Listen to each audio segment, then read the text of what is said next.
We now have our two commentators who are going to provide their reflections on what we've just heard, as well as their insights into the questions that we've been discussing. So we'll start with Laura, please. Thank you. Yeah. Thank you, Chair.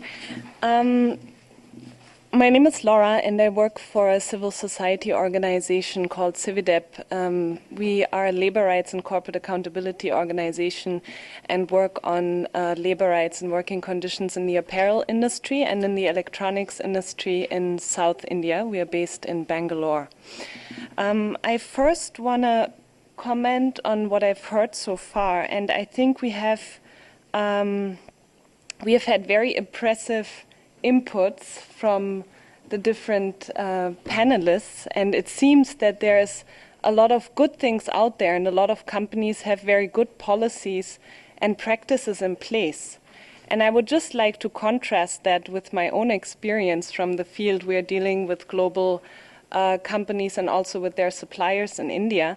And my experience from the ground is that many companies still do not fulfill even the minimum requirement under the UNGPs, which is to state their commitment to respect human rights in a human rights policy. Many companies still do not have a human rights policy in place. Even if they have, and we deal with companies that have had adverse impacts on communities or workers, it's very difficult for civil society organizations such as ours to actually get access to this information, to policies and processes. All of a sudden, companies tend to become very secretive and do not share relevant information or policies with civil society organizations or the rights holders, the people that are affected by their operations. So this is another problem that we have experienced on the ground. Human rights due diligence is good on paper, but it really needs to be implemented on the ground. It needs to address the affected rights holders, and it needs their approval, and it needs to include their perspective on the policies and practices that the company has developed. The UNGPs also recommend companies to involve rights holders when drafting policies and to engage with them continuously to see whether your human rights policies and practices actually match up to the needs and the requirements of communities and workers on the ground. In many cases, companies still only respond to an adverse human rights impact when they are caught, either through a civil society campaign or through media attention. This is when companies become active. So I think this is very clear that this is not effective prevention of human rights impacts. If you really want to prevent a human right impact, you have to be proactive. You cannot only act once a negative impact has occurred. So internal human rights due diligence policies and procedures have really little meaning until and unless they are implemented on the ground and independently verified. This includes direct engagement with rights holders whose rights are at risk. And I want to give you an example here. If we look at a company like Rio Tinto, which has a human rights policy and a resettlement policy that also includes free, prior, and consent, but we see that there are major problems in implementation on the ground. Colleagues of mine have visited resettlement colonies of Rio Tinto in Tete province in Mozambique, where around 1,000 people have been resettled to make space for a mining project. And what we have seen there is that people who have previously had fertile land and secured their livelihood through agricultural activities are now living in resettlement colonies which are absolutely unsuitable and are given land that is infertile and that leaves them without any scope to grow their crops that they need to secure their livelihood. So I think that this is a very good example of a company that has good policies in place, but it really is about how you implement these policies on the ground and how you assess the effectiveness of your policies on the ground.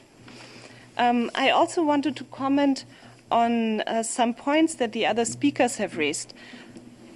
I think what is very important is that we differentiate between voluntary CSR activities and fulfilling your responsibility to respect human rights.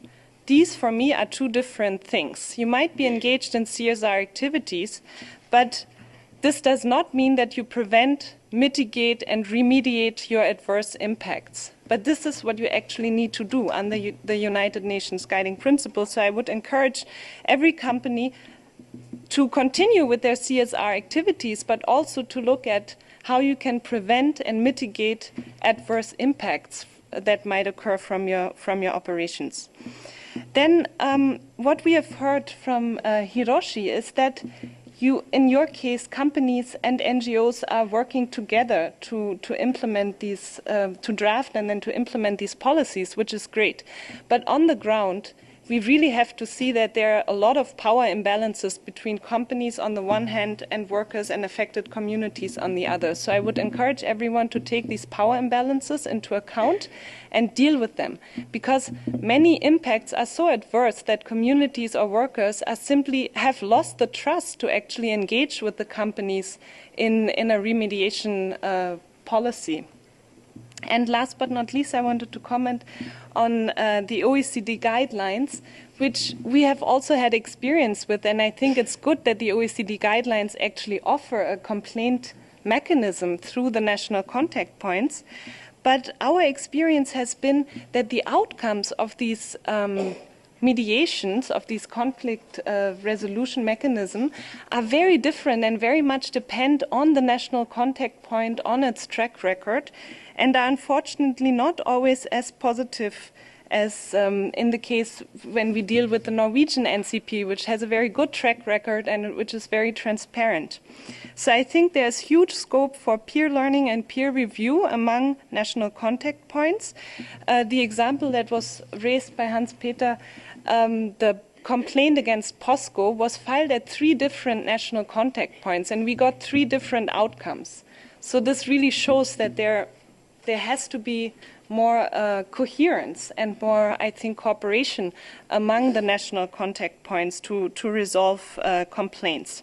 And of course, from a civil society perspective, it's great that we have the NCPs, but there's no sanctioning mechanism. So it really depends on the willingness of the company to come to the table and negotiate with the community or with the workers. And there's no sanctioning mechanism beyond recommendations that are given in final statements.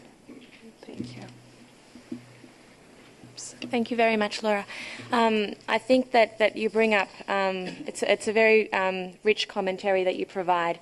And I think that there is, again, coming back to that point about how to reconcile the fact that you might have internal corporate governance processes, but how do you get the information out there to other people so that other stakeholders actually understand what policies and practices you have in place. In a very quick response to the remarks about Rio Tinto, and I think it's certainly true, I'm sure, of a lot of companies, that it's the very first step to have policies in place, to set in place processes, and then obviously, as you've said, implementation is difficult. It's something that needs to be done at the site level for a mining company within the local context. But the very first step is to have the policies and processes there to start with, so that you have something and grounding to work with. Just a very quick point that a nice example of some collaboration and engagement has been Human Rights Watch's work in Mozambique, and really doing a very, very good job of engaging with companies and other stakeholders on the ground there to help companies like our own understand what challenges there are. So it's a good example of some multi-stakeholder engagement there. But thank you very much. So Joe, please. Thanks.